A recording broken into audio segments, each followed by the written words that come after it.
ગયા વર્ષે દિવાળીથી આશરે 10 દિવસ પહેલા બગદાણા પોલીસ સ્ટેશન વિસ્તારમાં એક બળજબરીપૂર્વક દુષ્કર્મ આચરવાનું એક બનાવ બન્યું છે, જેમાં ફરિયાદી જે ભોગ બનનાર છે પોતે એની સાથે ઘરમાં બીજાની ગેરહાજરીમાં વાડી વિસ્તારમાં એક માતાજીની સ્થાપના કરવા માટે ભુવાને બોલાવ્યા હતા.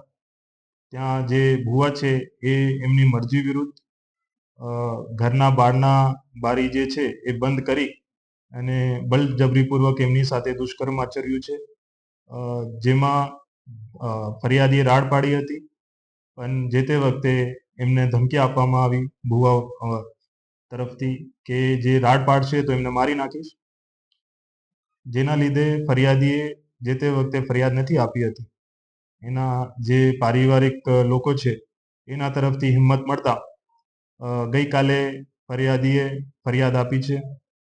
ભોગ બનનારે આમાં બળજબરીપૂર્વક દુષ્કર્મ આચરવાનો જે ગુનો બને છે આ મુજબ ફરિયાદ આપી છે, જેમાં મગદાના પોલીસ સ્ટેશન ના પીએલ ધામા સાહેબે આમાં તપાસ કરી રહ્યા છે અને બીએનએસની કલમ 64 અને 351(2)(3) મુજબ ગુનો દાખલ કરવામાં આવ્યો છે.